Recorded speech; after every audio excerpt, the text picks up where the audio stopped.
I just watched a video of a guy, and I apologize, I don't remember who. He was cooking a meal and talking about how great it is being single. And here's why the longer people are single, the more likely it is they want to remain single. We get really comfortable, and that's not a bad thing.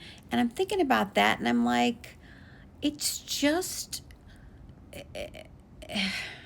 it's in line with everything that's going on right now, with the rise in people being authentic, being queer, being neurodivergent, like all of these things that are different.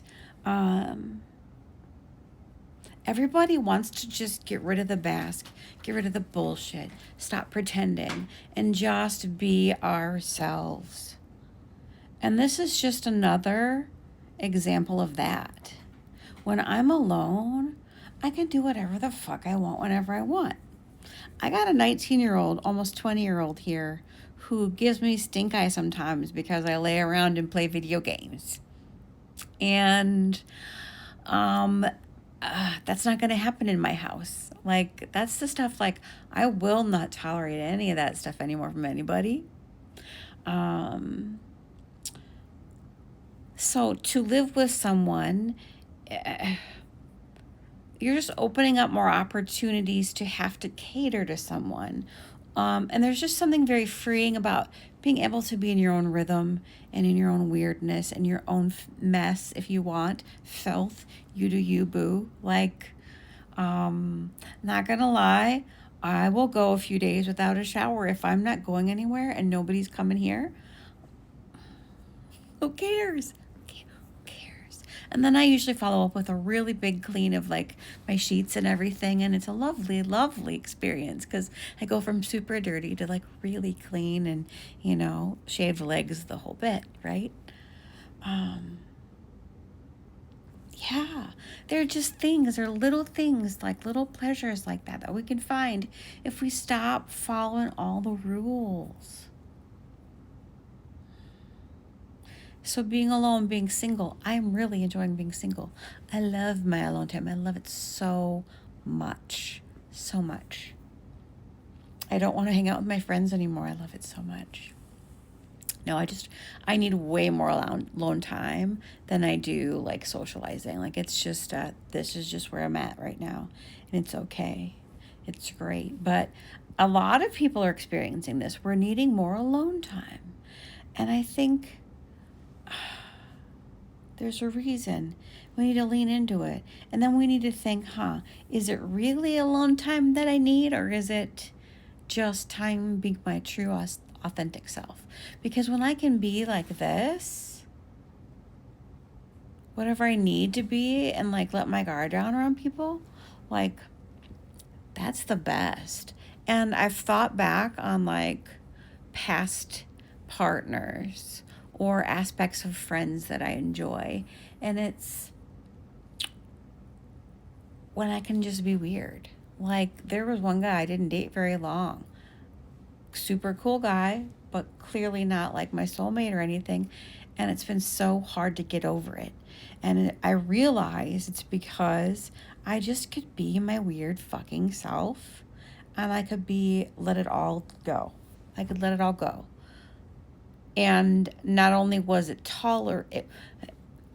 it was more than tolerated, it was appreciated and reciprocated. And that's the kind of shit I want moving forward. I don't want anything else.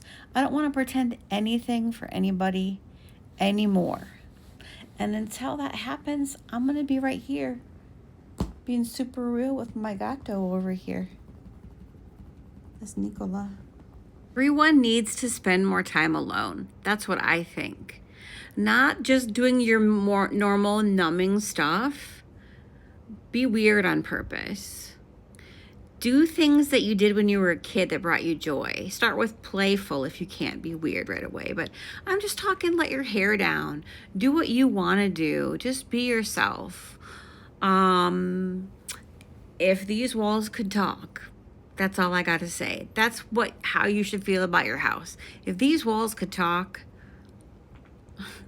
people would be very concerned about me, and also the fact that the walls could talk. But if my walls could talk, yours could too, so that wouldn't be the weird thing. Anyway, the more we can spend time with ourselves, being weird, letting our guard down, I think the more we're going to learn to accept ourselves, and then in turn accept each other, because we're just mirrors of each other, right? And I think that we need to figure out how to be a little more tolerant and accepting of each other. And I think that by accepting ourselves, that's going to be a great first step. And one of the first things to that is just to find ways to be more authentic. Start at home if it's hard to do face-to-face with people. But I've gotten to a point where it's really hard for me to be fake. Like, it's like, how do I be polite? Like, how do I say this in a way that's not... And I've gotten compliments before. Like, my most previous supervisor said that I was very good at saying what needs to be